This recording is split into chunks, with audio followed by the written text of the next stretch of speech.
فقد جاءكم بشير ونذير والله على كل شيء قدير صدق اللہ مولانا العظیم۔ اے اہل کتاب، تحقیق پکی بات ہے کہ آ چکا تمہارے پاس ہمارا بھیجا ہوا پیغمبر رسول، جو کھول کھول کر بیان کرتا ہے تمہارے لیے اللہ تبارک و تعالیٰ کے احکام کو۔ بہت سارے رسولوں کے زمانے کے بعد یہ کہ نہ کہو تم قیامت والے دن جو نہیں آیا تھا ہمارے پاس کوئی خوشخبری سنانے والا اور نہ کوئی ڈر سنانے والا، بس پکی بات ہے کہ آ چکا تمہارے پاس نیک اعمال پر خوشخبری سنانے والا اور گناہوں پر ڈرانے والا، اور اللہ ہر چیز پر قدرت والا ہے۔ سورہ المائدہ کی آیت نمبر 19 آپ حضرات کے سامنے پڑھی اور ترجمہ کیا ہے۔ اللہ تبارک و تعالی نے انسانیت کی ہدایت کے لیے جب سے انسانیت کو زمین پر بھیجا ہے، اسی دن سے 7 سامان ہدایت، ذرائع ہدایت بھی بھیجے، افراد کی شکل میں بھی اور کتابوں و علم کی شکل میں، رجال اللہ اور کتاب اللہ۔ لیکن یاد رکھو، رجال اللہ کی ضرورت پہلے بھی ہے، زیادہ بھی ہے، کتاب اللہ کی ضرورت کم ہے، بعد میں ہے۔ رجال اللہ کی ضرورت پہلے بھی ہے، زیادہ بھی ہے۔ اس لیے کتابیں تھوڑی آئیں اللہ کی طرف سے، لیکن ان کتابوں کو سمجھانے، سنانے، بتانے کے لیے نبی زیادہ ہے۔ کتابیں بڑی سے بڑی 4 ہیں، اور چھوٹے صحیفے وغیرہ ملا کر کے 100 کچھ، 108 کا قول ہے، اس سے کم و بیش کے بولے سارے جو مختلف نبیوں پر چھوٹی چھوٹی صحیفے وغیرہ بھی نازل ہوئے، لیکن نبی کتنے ہیں؟ 1,24,000 کا قول۔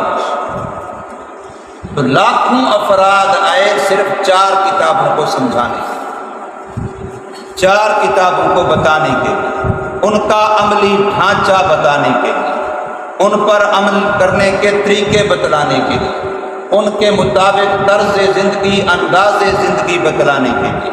تو اس سے پتہ کیا چلتا ہے کہ افراد کی ضرورت، استاذ کی ضرورت زیادہ ہے بنسبت کتاب۔ کتاب کے بغیر انسان سیکھ سکتا ہے، استاذ کے بغیر انسان نہیں سیکھ سکتا۔ کتنے لوگ ہیں نابینے ہیں، کتاب کو نہیں دیکھ سکتے، لیکن استاذ سے وہ علم سیکھ جاتے ہیں۔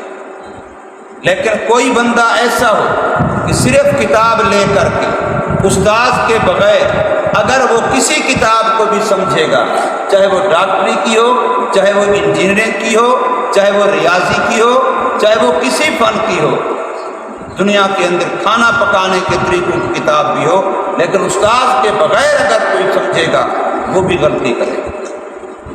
اس لیے مادری زبان تھی عربی صحابہ کرام، ماں باپ سے ان کی زبان عربی تھی، لیکن جب قرآن نازل ہوا تو کئی جگہوں پر قرآن مجید کے الفاظ کو پڑھ کے انہوں نے جو معنی سمجھا وہ معنی اللہ کا نہیں تھا۔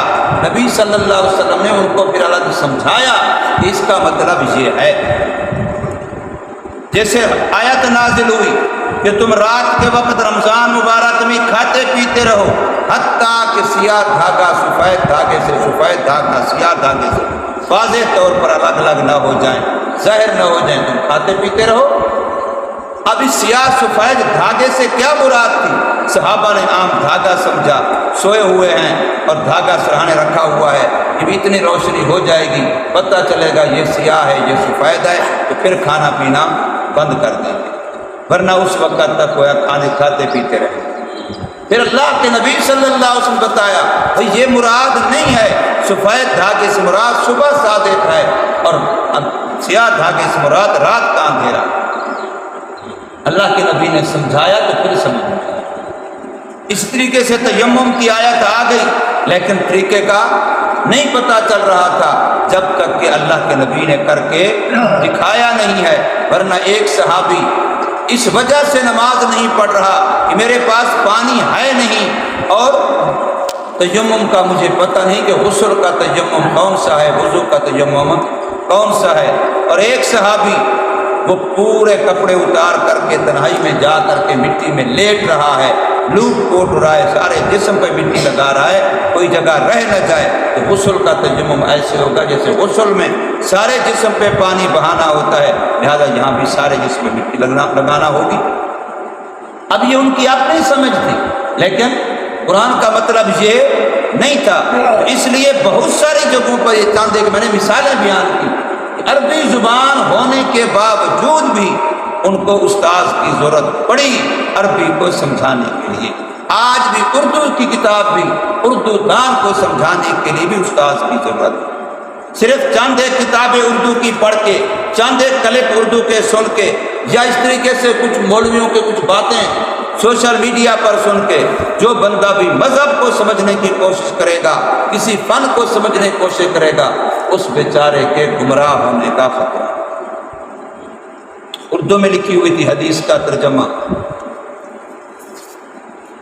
حدیث پاک عربی کے اندر ہے، اس کا ترجمہ اردو میں لکھا ہوا تھا، من اما قوما فلیخفف الصلاۃ، جو بندہ لوگوں کا امام ہو تو وہ نماز کو ہلکی کر پڑھے، یعنی لمبا زیادہ قیام نہ کرے، بہت لمبی قرات نہ کرے، زیادہ لمبا رکوع، لمبا سجدہ، زیادہ لمبا قوما جلسہ نہ کرے۔ کیوں؟ آگے بتایا ہوا تھا کوئی ان میں سے بیمار ہو سکتا ہے، کوئی ان میں سے ضرورت مند جلدی والا ہو سکتا ہے، کوئی بوڑھا ہو سکتا ہے، اس لیے درمیانی نماز پڑھے۔ اب ایک مولوی صاحب نے پڑھا کہ جو تم میں سے امام ہو وہ ہلکی کے بجائے پڑھا ہل کے نماز پڑھے۔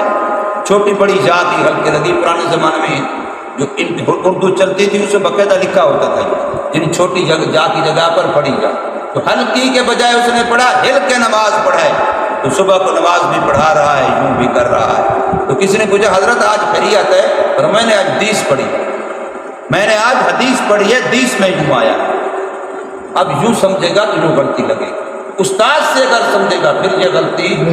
اس لیے ہر فن کے اندر مستند کو مانا جاتا ہے، ڈاکٹر ہو تب بھی مستند ہو، باقاعدہ ماہرین سے اس نے علم ڈاکٹری میڈیکل حاصل کیا، اور اگر انجینئر ہے تب بھی اس نے ماہرین سے اپنا فن حاصل کیا ہو۔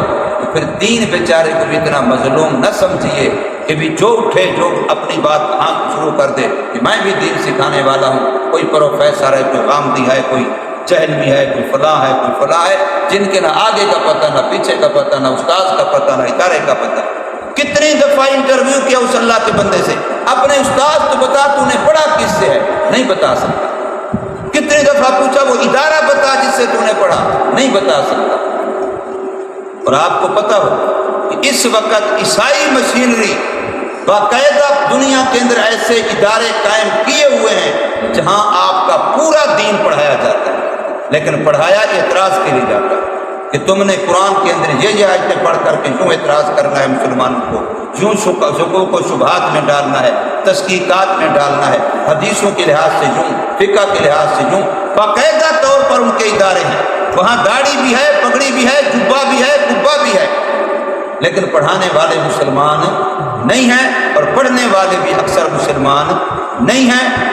اور تمہارے ملک کے اندر، لاہور کے اندر پکڑا گیا تھا بندہ، کتنے سال کا امام تھا لیکن مسلمان ہی نہیں تھا۔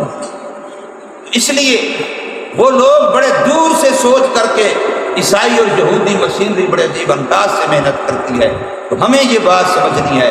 فرمایا جس کے ساتھ دوستی کر رہے ہو پہلے وہ دیکھو کہ یہ بندہ کیسا ہے، جس سے دین سیکھ رہے ہو پہلے اس کے دین کی کیفیت تو دیکھو کہ وہ خود دین کا کتنا ماہر ہے اور اس نے دین کن سے سیکھا ہے۔ الاسناد من الدین، اس کو ہم سند کہتے ہیں۔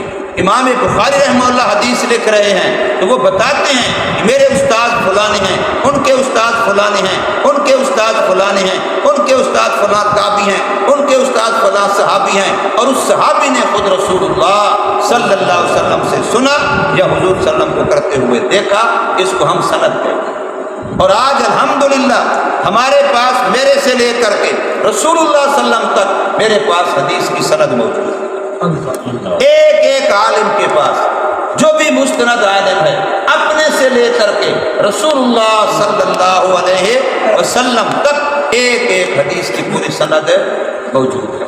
اس کو مستند کہتے ہیں۔ یوں نہیں ہے کہ جی بس میں نے موبائل میں سنا ہے، میں نے نیٹ پر سنا ہے، میں نے فلاں میں سنا، یوں بیچارے بہت ساری پریشانی بن جاتی ہے اور دین کو سمجھنا کیوں نہیں ہوتا۔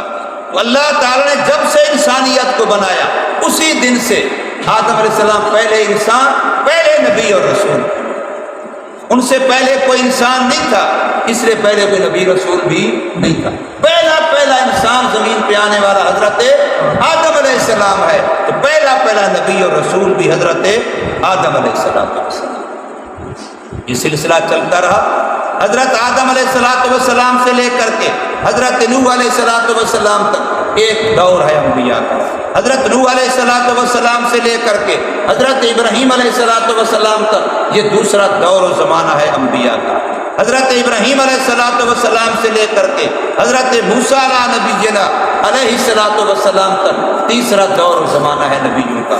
حضرت موسیٰ علیہ السلام سے لے کر کے حضرت عیسیٰ علیہ السلام تک یہ چوتھا دور و زمانہ ہے انبیاء کا۔ حضرت عیسیٰ علیہ السلام سے لے کر کے حضرت محمد الرسول اللہ صلی اللہ علیہ وسلم تک اس زمانے کو زمانہ فطرت کہتے ہیں۔ جہاں اس آیت میں یہ آیا علی فترۃ من الرسل، یہ 600 سال کا زمانہ ہے، حضرت عیسیٰ علیہ السلام سے لے کے حضرت محمد الرسول اللہ صلی اللہ علیہ وسلم تک۔ اس درمیان میں کوئی نبی نہیں آیا، کوئی رسول نہیں آیا، کوئی دین کے لیے اللہ کی طرف سے منتخب نہیں آیا۔ ہاں، نبیوں کے امتی دین کا کام کرتے ہیں۔ سورہ یاسین کے اندر موجود ہے 3 رسولوں کا، لیکن وہاں رسول بمانا قاصد ہے۔ رسول اللہ کا بھیجا ہوا نہیں، جیسے میں کسی کو بھیجوں کسی کے پاس تو وہ میرا رسول ہوگا، یعنی میرا قاصد۔ حضرت عیسیٰ علیہ السلام نے انطاکیہ بستی میں ایک بندے کو بھیجا، جاؤ ان کو تبلیغ کرو، انہوں نے نہیں مانا۔ پھر دوسرے بندے کو بھیجا، پھر بھی نہیں مانا۔ پھر تیسرے بندے کو بھیجا۔ یہ سورہ یاسین کے پہلے صفحے کے اندر ان تینوں کا تذکرہ موجود ہے۔ یہ تینوں جاتے رہے اور پہلے نے بات کی پیارے سے انداز سے، نہیں مانی۔ دوسرے نے ذرا بات کے اندر تاکید پیدا کی، میری بات مان لو ورنہ تمہارے لیے مشکل کھڑی ہو جائے گی، نہیں مانی۔ تیسرے نے اور جا کے زیادہ تاکید کے ساتھ بات کی، زیادہ پختہ انداز سے بات کی کہ دیکھو مان لو ورنہ مشکل میں پڑ جاؤ گے۔ یہاں جو رسول کے لفظ ہیں یہ رسول بمانا قاصد ہیں، یہ عیسیٰ علیہ السلام کے امتی تھے جو ان کے دین کی تبلیغ کر رہے تھے۔ یہ زمانہ فترت وحی کا زمانہ کہتے ہیں کہ اس زمانے میں وحی نہیں ہے، وحی رک گئی۔ فترت کا معنی ہوتا ہے رک جانا، بند ہو جانا۔ یہ فترت وحی کا زمانہ ہے۔ حضرت عیسیٰ علیہ السلام سے لے کے حضرت محمد الرسول اللہ صلی اللہ علیہ وسلم تک درمیان میں علی اختلاف الاقوال، تاریخی لحاظ سے مختلف طریقے بتائی گئی ہیں، لیکن ایک قول راجح قول یہی ہے کہ 600 سال کا فاصلہ ہے درمیان میں۔ اس 600 سال میں لوگوں کے پاس کوئی علم نہیں آیا، 6 صدیاں گویا کہ گزری۔ اب ظاہر ہے اس دور میں پھر دنیا جہالت سے بھر گئی، گمراہی سے بھر گئی، بے راہ روی سے بھر گئی۔ پہلے انبیاء میں سے کسی علاقے میں ابراہیم علیہ السلام کے دین کے کچھ آثار باقی ہیں، کسی علاقے میں دین موسوی کے، کسی علاقے میں دین عیسوی کے کچھ باتیں وہ بھی تغیر تبدل والی، جیسے ہمارے ہاں دیکھیں لوگوں نے کیا سے کیا دین کو بنا لیا ہے۔ جس علاقے میں ہم بیٹھے ہیں جہاں کئی بوڑھے موجود ہیں، آپ کسی جا کے پوچھیں کوئی 80 سال کا، کوئی 70 سال کا، کوئی 90 سال کا بھی ہو، جب سے یہ گاؤں احمد نگر اس کا نام، ادھر گاؤں ملکھاں والا اس کا نام، یا اس علاقے میں پوری دعوے سے کہتا ہوں جب سے یہ علاقہ آباد ہوا ہے آج تک یہاں ایسا مستند عالم نہیں آیا اور قرآن کی آواز نہیں لگی۔ اس میں جہلیت نہیں ہوگی تو اور کیا ہوگی، دین سے دوری نہیں ہوگی تو اور کیا ہوگی۔ اور آج اگر آواز لگی ہے جیسے وہاں آواز لگی تھی تو کئی سارے لوگوں کے پیٹ میں مروڑ ہوئی تھی، بیچاروں ہضم نہیں ہوتی، تو ہمارے باپ دادے والا دین چھوڑنا پڑے گا۔ شعیب علیہ السلام کو لوگ کہہ رہے ہیں، قرآن مجید کے اندر موجود ہے، اصلاۃ کا تعمروں کا، یا صوفی تیری نمازیں یہی کہتی ہیں تجھے کہ ہم اپنے باپ دادے والے طریقے چھوڑ دیں اور اپنے مال میں اپنی مرضی چھوڑ دیں؟ کمایا ہم نے ہے، مال ہمارا ہے، کاروبار میرا ہے، اب طریقہ مرضی کسی اور کی چلے؟ کیا تیری نمازیں، تیرا صوفی پن تجھے یہی بتاتا ہے؟ اصلاۃ کا تعمروں کا ان نتروں کا، یہ کہ ہم چھوڑ دیں اپنے ماں باپ کے دین کو، یہ قرآن کہہ رہا ہے۔ آج جو لوگ بیچاروں کو تکلیف ہوتی، ان کا قصور نہیں ہے کہ ان کی نسل در نسل باپ دادا پر دادا نے قرآن نہیں سنا، ان بیچاروں کے لیے وہ اپنی چیز ہے، ان بیچاروں کے لیے ایسی چیز ہے گویا کہ نئی چیز آ گئی ہے، آج تک تو ہماری 7 نسلوں نے تو سنی نہیں ہے۔ لیکن یہ نہیں سوچتے بیچارے کہ اللہ کی رحمت ہے کہ ہمارے باپ کو، دادے کو، پردادے کو جب سے یہ علاقہ آباد ہوا، میں پوری ذمہ داری سے کہتا ہوں، اس طریقے سے قرآن کی آواز ان گاؤں میں، ان دیہاتوں میں نہیں لگی۔ تو اگر آج لگی ہے تو اس کو غنیمت سمجھیں، اللہ کی نعمت سمجھیں، اللہ کا احسان سمجھیں، اللہ کا فضل سمجھیں، شکر کریں، قدر کریں اس کی۔ میں نے بھی مر جانا ہے، آپ نے بھی مر جانا ہے، ہمارے بڑے بھی مر گئے، لیکن یہ دین کی بات باقی رہے گی انشاءاللہ۔ تو حضور صلی اللہ علیہ وسلم تشریف لائے 600 سال بعد، اب گمراہی ہی گمراہی ہے، جہالت ہی جہالت ہے، بے دینی ہی بے دینی ہے، ہر طرف بے راہ روی ہی بے راہ روی ہے۔ حضور صلی اللہ علیہ وسلم نے قرآن سنانا شروع، فاران کی چوٹی سے آواز لگائی، لوگوں اگر کامیابی چاہتے ہو تو میری بات مان، میں تمہاری خیر خواہی کے لیے بات کہہ رہا ہوں، میں تم سے نہیں کوئی اجرت مانگتا، نہیں کوئی مال مانگتا، نہیں کوئی معاوضہ مانگتا، بار بار قرآن اعلان کر رہا ہے لا اسألکم علیہ اجرا، میں اس دین کی تبلیغ پر تم سے کوئی معاوضہ اجرت نہیں مانگتا، ان اجریہ الا علی رب العالمین، میری اجرت، میری مزدوری، میرا اجر و ثواب وہ میرے اللہ رب العالمین کے ساتھ، میں اس کا نمائندہ ہوں، اسی کی بات کرتا ہوں۔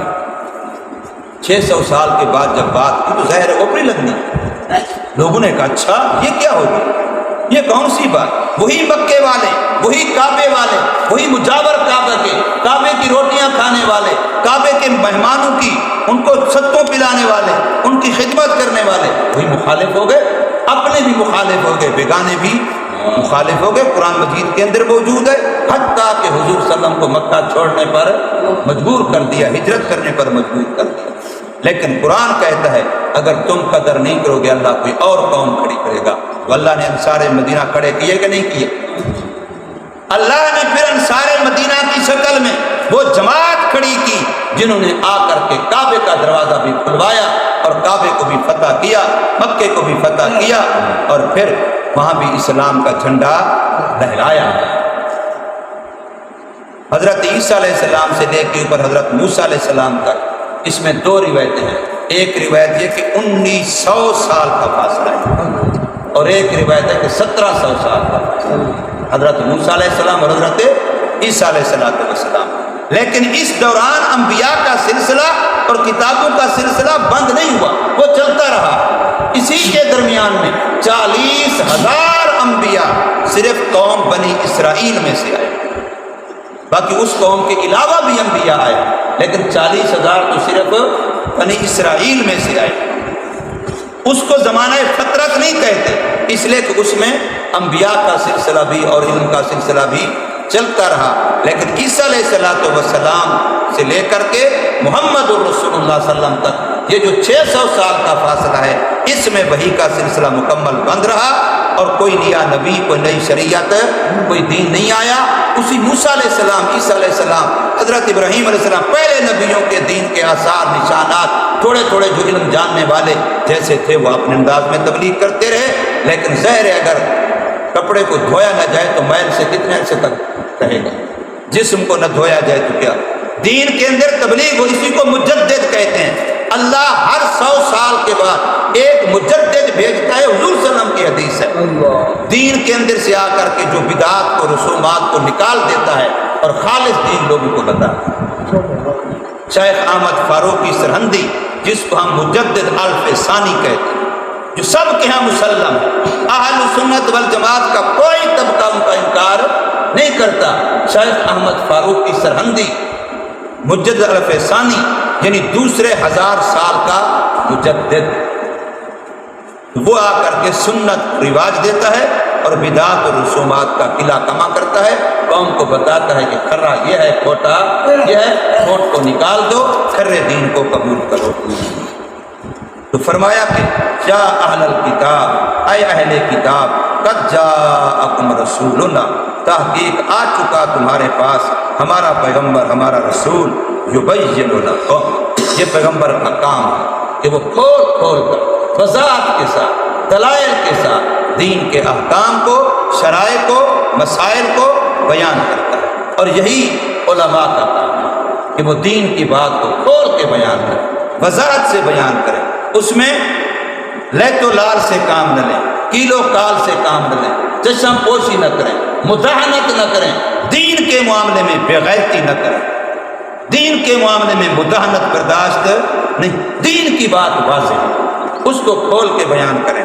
تو فرمایا یبین لکم، کھول کھول کے بیان کرتا ہے وہ تمہارے لیے دین کی احکامات کو، علی فترۃ من الرسل، رسولوں کا زمانہ ختم ہونے کے بعد، رسولوں کا سلسلہ منقطع ہونے کے بعد، عیسیٰ علیہ السلام کے بعد رسولوں کا سلسلہ بظاہر بند ہو گیا تھا، اور اس زمانے میں جتنی قومیں تھیں، ابراہیم علیہ السلام کے ماننے والے تھے، موسیٰ علیہ السلام کے ماننے والے تھے، عیسیٰ علیہ السلام کے ماننے والے تھے، یہ سارے کے سارے اسی انتظار میں تھے کہ نبی آخر الزمان آئے۔ سب کی کتابوں میں یہ بات موجود تھی، سب کی کتابوں میں حضور صلی اللہ علیہ وسلم کی علامات حتیٰ کہ حلیہ مبارک میں موجود تھی، اس لیے جتنے اہل کتاب عالم تھے وہ آپ کو دیکھتے ہی سمجھ جاتے تھے کہ یہ واقعی یہ وہی نبی ہے جس کی بات ہماری کتابوں میں کی گئی ہے۔ انہوں نے مانا۔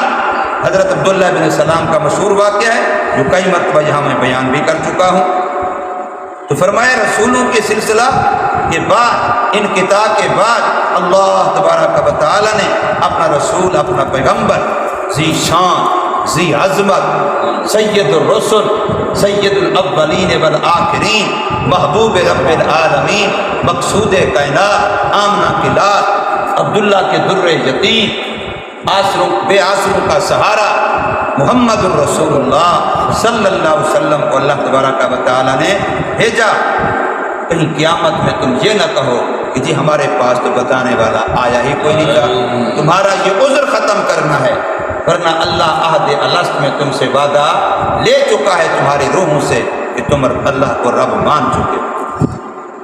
تو فرمایا قد جاءکم رسولنا یبین لکم علی فترۃ من الرسل ان تقولوا ما جاءنا من بشیر، یہ کہ تم یہ کہو کہ نہیں آیا ہمارے پاس کوئی خوشخبری دینے والا اور نہ کوئی ڈرانے والا، تاکہ تمہارا یہ عذر باقی نہ رہے۔ فقد جاءکم، بس پکی بات ہے کہ آ گیا تمہارے پاس بشیر، خوشخبری دینے والا۔ ایمان والو تمہیں مبارک، نیک اعمال والو تمہیں مبارک، جن کو اللہ توفیق دیتا ہے شریعت کو جاننے کی، شریعت کو ماننے کی، شریعت پر چلنے کی۔ بشیر کا معنی ہے کہ اللہ کا نبی ان کو مبارکبادیں دیتا ہے۔ طوبیٰ لمن وجد فی صحیفۃ استغفارا کثیرا، اس بندے کو مبارکباد دو جو کثرت سے استغفار کرتا ہے، قیامت میں اس کے نامہ اعمال میں استغفار زیادہ۔ آ چکا تمہارے پاس خوشخبریاں دینے والا، ان ایمان والوں کو، نیک اعمال والوں کو جنت کی بشارتیں، اللہ کی رضا کی بشارتیں، اللہ کے دیدار کی بشارتیں، رفع درجات کی بشارتیں، کہ تمہاری قبر بھی جنت کا باغ بن جائے گی۔ تمہاری روح قبض کرنے کے لیے جب فرشتے آئیں گے تو اس وقت بھی جنت کی خوشبوئیں لے کے آئیں گے، جنت کے رومال لے کے آئیں گے۔ یہ باقاعدہ حدیث پاک میں موجود ہے۔ روح کی استقبال کے لیے بھی فرشتوں کی کئی سو کی تعداد میں جماعتیں آتی ہیں جو اس کے روح کو لے کر کے اللہ کی بارگاہ میں پیش کرتے۔ یہ ایک ایمان والے کی اس کا استقبال کیا جاتا ہے۔ نذیر اور ڈر سنانے والا، جو بندہ بیچارہ کفر پہ ہے، شرک پہ ہے، بدعات و رسومات پر ہے، بے دینی پر ہے، گناہوں پر ہے، اس کو اس کے انجام بد سے ڈراتا ہے۔ یہ پیغمبر کا منصب ہے کہ اللہ کا بندہ کفر سے بچ جا، اس کا انجام برا ہے، شرک سے باز آ جا، اس کا انجام برا ہے، بدعات و رسومات کو چھوڑ دے، ان کا انجام اچھا نہیں ہے، گناہوں کو چھوڑ دے، ہر گناہ اندھیرا ہے، اس سے تیری قبر اندھیری ہو جائے گی، تیری قبر کالی ہو جائے گی، آخرت میں تیرے لیے مشکلات پیدا ہو جائیں گی، جہنم کے عذاب کا شکار ہو جائے گا، اس سے بچ جا۔ واللہ علی کل شیء قدیر، اور اللہ ہر چیز پر قدرت والا ہے۔ تم مانو گے ٹھیک، نہیں تو اللہ اور مخلوق کھڑی کر دے گا۔ تم اگر اللہ کے دین کا کام کرو گے تو ٹھیک، نہیں تو اللہ کسی اور کو کھڑا کر دے گا۔ اللہ تمہارا محتاج نہیں ہے، اللہ قدیر ہے، اللہ قدرت والا ہے۔ اللہ تبارک و تعالی ہمیں سمجھ نصیب فرمائے، عمل کی